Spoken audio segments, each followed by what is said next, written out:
clavier de votre ordinateur est un clavier QWERTY car les 6 premières lettres en haut à gauche sont Q, W, E, R, T et Y. C'est le type de clavier généralement utilisé en Amérique du Nord.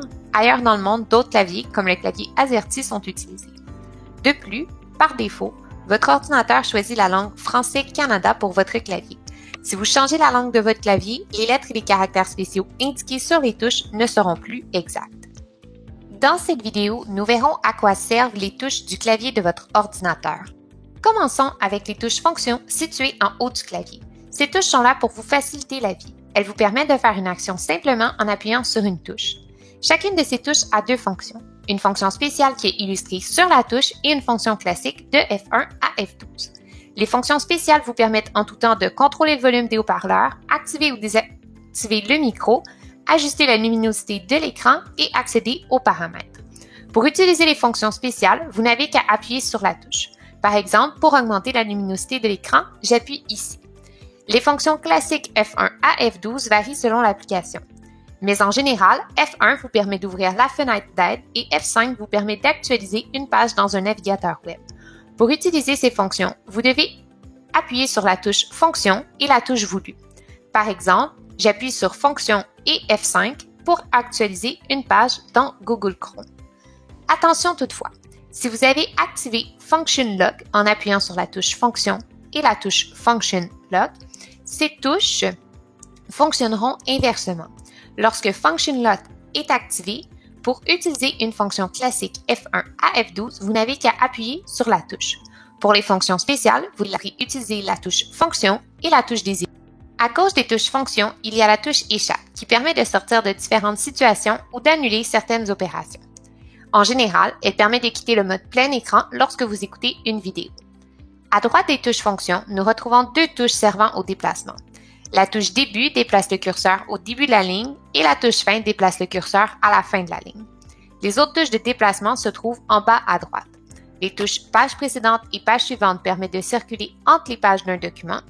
Les flèches permettent de déplacer le curseur vers le haut, vers le bas, vers la gauche ou vers la droite.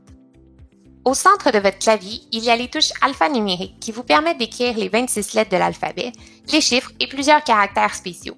Les lettres s'écrivent en minuscules. Pour écrire une lettre en majuscule à l'aide des touches Shift, appuyez sur une touche Shift et donc en la maintenant enfoncée, appuyez sur la lettre voulue. Pour écrire en lettres majuscules à l'aide de la touche Fixe Maj, appuyez sur cette touche, puis écrivez là où les lettres voulues. Pour écrire à nouveau en minuscule, appuyez encore une fois sur Fixe Maj. Pour écrire des chiffres, vous utilisez ces touches qui vous permettent aussi de faire des caractères spéciaux. Pour écrire les caractères spéciaux situés au-dessus des chiffres, appuyez sur Shift et, en maintenant la touche enfoncée, appuyez sur la touche avec le caractère voulu.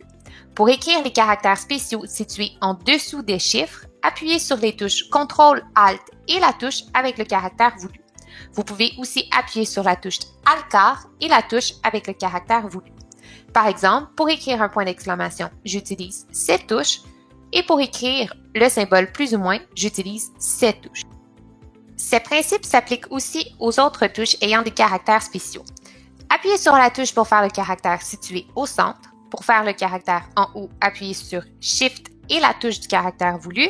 Pour faire le caractère en bas, appuyez sur CTRL, ALT et la touche avec le caractère voulu.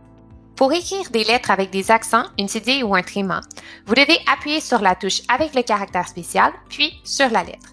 Ainsi, pour écrire un A accent grave, vous appuyez sur la touche de l'accent grave, puis vous appuyez sur A. Pour écrire un E tréma, vous appuyez sur Shift, la touche avec le tréma, puis vous appuyez sur E. Pour mettre en page un texte, vous aurez besoin de la barre d'espace pour faire un espace entre deux mots, de la touche Tab pour faire un retrait vers la droite, un alinéa au début du paragraphe, et de la touche Entrée ou Enter pour faire un saut de ligne, changer de ligne. Cette touche équivaut aussi dans bien des cas au clic gauche de votre souris. En cas d'erreur, la touche Backspace ou Retour en arrière permet d'effacer les caractères à gauche de votre curseur et la touche Supprimer permet d'effacer les caractères à droite de votre curseur. Voyons deux dernières touches sur le clavier. La touche d'impression d'écran effectue une capture d'écran. Vous pouvez aussi ouvrir l'outil Capture d'écran en appuyant sur la touche Fonction et la touche d'impression d'écran. La touche Windows, elle, vous permet d'ouvrir et fermer le menu Démarrer. Elle est aussi utilisée avec les touches CTRL et ALT dans différents raccourcis clavier. Voilà! Maintenant, vous savez comment faire des actions rapidement à partir des touches fonctions, vous déplacer dans un document en utilisant le clavier et écrire des caractères spéciaux. Bref, vous savez à quoi servent les touches du clavier de votre ordinateur.